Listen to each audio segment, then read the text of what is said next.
Hello and welcome to another video from Midas Touch Toys, Games, Collectibles. And today we're looking at something that's very old, very collectible, and becoming increasingly more difficult to find in any condition. We are looking at the 1977 release by Wyndham Pocketbooks from their series of Marvel comic books.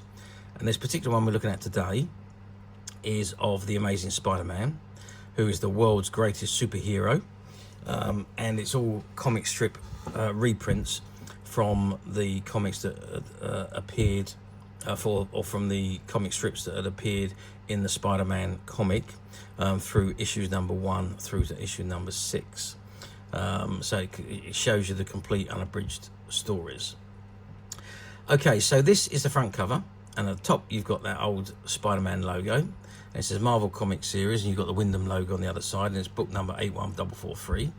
It says Stan Lee presents The Amazing Spider-Man, the world's greatest superhero battling the world's deadliest super foe. And it's issues number 1 through to number 6, all stories complete and unabridged. Okay, so that's the front cover. Let's just turn the book around to the back. What does it say on the back? It says The Amazing Spider-Man. It says, at last, your chance to build a complete pocketbooks library of Spider-Man's unforgettable battles with the world's most deadly super villains. And there is the, I suppose, the heroes and the villains, really. Doc Ock, Doctor Doom, The Thing. I don't recognise the others. That's supposed to be the Daily Bugle's, I can't remember his name. I suppose that's supposed to be I can't remember her name. Anyway, I can't recognise most of them. There's Aunt May there, I'm sure. Let's quick look at the spine. And it's got the Wyndham science fiction logo there, and it says Stan Lee presents The Amazing Spider-Man, and it's 81443. Okay, that's the book. Let's open it up now, and let's have a look at what we got inside. Okay, so I've opened the book, and this is the inside the front cover, and it says America's most exciting hero, Spider-Man, marked for destruction by Doctor Doom, trapped by the terrible Tinkerer, sandbagged by the Sandman, entwined by Dr. Octopus, and stung by the Lizard, face to face with the Chameleon, and dueling to the death with the Vulture. It says, can Spider-Man defeat the strangest arch enemies of all time? There we are. So that is the description of the stories that are enclosed in this book. And it says Stan Lee presents The Amazing Spider-Man Kangaroo book, published by Pocketbooks, New York. The Amazing Spider-Man Pocketbook edition, published September 1977. The original Pocketbook edition is printed from brand new plates. Pocketbook editions are published by Pocketbooks, a Simon & Schuster division of Gulf and Western Corporation. 1230 Avenue of the Americans, New York, 10020, trademark registered in the United States and other countries. And you've got the ISBN number 0671814435. And it's copyright 1977, Marvel Comics Group, all rights reserved, published by Pocketbooks, New York, printed in the USA. And there we have the prologue. You see, he wasn't the first superhero Marvel brought you. He wasn't the oldest, nor was he the biggest. And he sure wasn't the strongest. As a matter of fact, when not in costume, he was more of a loser than anything else. He was first seen in a magazine that suspended publication immediately after his appearance, and his next adventure wasn't published till many months later. You've got to admit, if ever a comic book character had 2 strikes against him from the start, he was certainly the one. Yet despite all that, The Amazing Spider-Man has become the most popular, most successful best-selling comic book hero in the entire world, and he hasn't even gotten out of college yet. Many reasons have been advanced by Spidey's popularity. Books, articles and magazine features have discussed the web slinger's mythos in depth from a dozen different points of view. He has been called the first anti-hero hero, the first costume character about a reader that a reader can really empathize with, the first teenage comic book star who really thinks, speaks and acts like a teenager. And because of all his problems with hang-ups, he's even been referred to as the Woody Allen of the superhero world. Personally, I think all of the above theories have some validity, but I feel there's another reason that Spidey has grabbed a couple of generations of readers. I suspect it's because he somehow makes us all feel a little bit superior. When we read his adventures, we just sort of know that if we were in his shoes, we could handle things a little bit better. We just know we wouldn't have the same silly problems that our love life. We'll find a way to settle the harsh of J. Jonah Jameson once and for all. And given his near miraculous spider power, being able to cling to walls and ceilings, to swing from buildings to buildings, to possess the strength of many men, we just know we'll find a way to make it pay. Of course, one of the great things about Peter Parker's wall-crawling alter ego is the fun of writing the stories. How many guys get the chance to write about a world-famous adventurer who's apt to get a sudden allergy attack while battling to save mankind? How often does a fellow have the opportunity to write about a super powerful evil smasher who has to remember to bring Aunt May her groceries while he's fighting for his life? And how many writers deal with a masked wall crawler whose biggest problem writers deal with is biggest problem can often be figuring out where he'd get the money to pay his rent. Some people call this literally shticks a new high in comic book relevance. I call them just plain fun. But lately, the most fun of all is seeing the rapid spread of Spidey's ever-growing cult. Even as I write these wondrous words, a live-action prime-time television series is being produced, which will star Aunt May's neurotic nephew. Currently, Spider-Man is appearing in more than 300 newspapers, daily and Sunday, in the fastest-selling new syndication comic strip to come down the pike.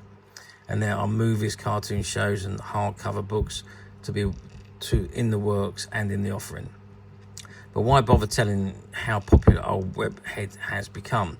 The important thing is to congratulate you for the good taste and impeccable judgment you've shown in buying this brain-blasting book, and to envy you the fun that lies ahead as you enter the wacky and way out world of our web-swinging wonder. The best lies just ahead. Enjoy. Excelsior. And that's by Stan Lee, who wrote that in New York in 1977. Okay, the first page, you can see it's all in colour as well, this comic book, which is great.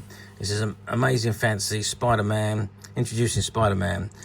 Though the world may mock Peter Parker, the timid teenager, it will soon marvel at the awesome might of Spider-Man. Also, this issue, all-important message to you from the editor about the new amazing. Okay, there we go. So the first story, Spider-Man, and again, it's from, I think that's probably goes to where he gets bit, I would imagine. Yeah, so this is where he gets bit by the spider, and then he gets these sudden superpowers, and he's able to do all sorts of different things, and he starts fighting and what have you. So basic story, we all know that first story. And then on he goes to fight where the Chameleon strikes, and he's working there with the Fantastic Four. Freak Public Menace again. Yeah, so you can see that the images are all smaller than what you would have got in the comic, but it's exactly the same, just reduced. But the great thing is it's all in full colour, which is superb, I think. Wanted, caution, he is dangerous. Report him to nearest FBI office. Spider-Man, reward for his capture. There we go. And there's the Chameleon. So this is the battle with the Chameleon, the story where he fights the Chameleon. So there's a lot of pages in here, and that's the duel to the death with the Vulture. I'm not going to run through every single page because it's going to take us all day to get through them. But there's the terrible Tinkerer. So, but great artwork. I mean, the artwork is just fabulous. But as it was in the comics, obviously. So, and there's the strangest foe of all time, Dr. Octopus. That's with his metal limbs. Dr. Octopus proved to be a very, very good reoccurring villain in the Spider-Verse. Fantastic Four rejoins them again there. She's still battling Dr. Octopus. And that's... Oh, the Sandman. There is the Sandman, which we've all know about the Sandman. He's been in the movies as well. So anyway, the book goes on. I won't go through every page because there's a lot of pages there. But if we come right up to the last few pages, we can see the book goes up to page 157, and you get a little Spidey feature there. And there's the other bits and bobs, the secret of Spider-Man's mask, Spider-Man's costume, and so on. And there's the epilogue, again by Stan Lee. He said, well, that's it for now. We hope we've whetted your appetite for your own particular brand of web-swinging wonderment. And if we have, you're in luck, because there's a whole plethora of Phantasmagoria issues coming up after this one. So till we'll meet again in Volume 2, keep thy webs untangled, and wherever you go, whatever you do, don't mess around with Radioactive Spider. He may be one of Peter's relatives, Stan. So 160 pages of the comic strips, and very, very good book. And if you like Spider-Man and you like the early issues of Spider-Man, this book is for you. Okay, how well did it do back in 1977? Well, I'm guessing it done very, very well. I mean, it'd be the type of thing that I would have bought had I known that they were around in 1977. But in 1977, I was only, I wasn't in my teen years. I was still a young boy. But I did like Spider-Man. I used to have his annuals. Didn't so much have the comics. But if I'd known these books were available in the UK, I certainly would have had one of these and spent many hours reading them. But so I didn't know of their existence back when I was a young boy. I think because these were US books, probably didn't really see that many making their way over to the UK back in the 1970s. But I'm sure they would have done well. These miniature books were all mass produced back in the time. So yeah, as with all the Spider-Man merchandise, I'm sure it would have done remarkably well. Okay, so let's move forward to 2025, which is where we are today. So we are moving forward nearly 50 years. It's 48 years to be precise. Do these books come up for sale very often on the platforms? Well, no, the answer to the question to that. Occasionally, you will see this book come up on the platforms.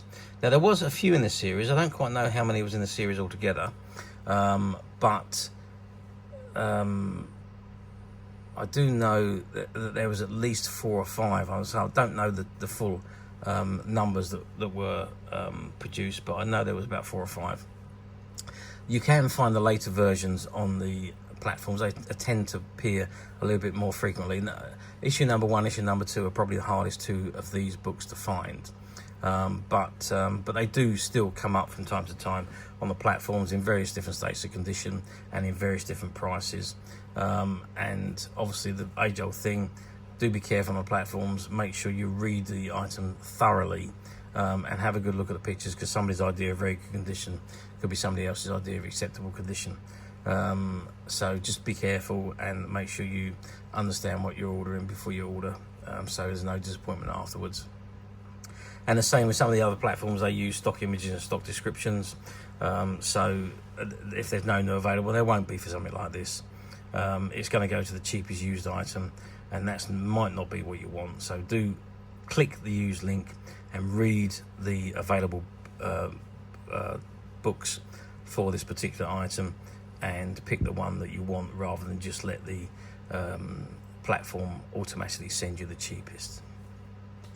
Now, alternatively, you don't need to go for any rigmarole. You can come straight to us at Midas Touch Toys, Games, Collectibles, but what you see in front of you is exactly the item you will receive should you wish to order. Now, what we're looking at today here is books that we bought from a closed down comic book shop, where they supplied comics new and used, and they had a return service and a what they call an exchange service, so they had new and used books in their comic shop. Sadly, they closed down just after COVID. They come back and really couldn't make things work again, and we were fortunate enough to go in and buy all their stock. And amongst the stock was a few copies of this issue number 1 of the Spider-Man comic book series. And as of today, we are making these books available to our customers on the Midas Touch website, which you can get to very simply by clicking the link below. It'll take you straight to the website where you'll be able to find this and many, many other vintage Spider-Man items. And many other vintage toys, games, collectibles come to that. There's over 10,000 products currently available on the website for you to view and purchase at your leisure. And don't forget to hit the subscribe button, because we're uploading videos for every new item that goes into the website. There will be something for everybody, and I am absolutely positive that this is something that you're not going to want to miss, because we literally have thousands and thousands of new items which we're shooting videos for and uploading on a daily basis. So if there is something in particular you're looking for, something old that you've never been able to find, something quirky you might want to buy for a friend, or perhaps just something from your childhood that you like to own again to help you recuperate those long lost childhood memories, well, stay tuned, keep watching, because you never know the next item we upload could be that item you've been looking for. Okay, that is it for me on this particular item. I do hope you've enjoyed reviewing this wonderful, wonderful vintage Marvel Comics, The Amazing Spider-Man issues 1 through to 6 pocket book with me. Thank you for watching, and we'll see you again next video. So bye for now.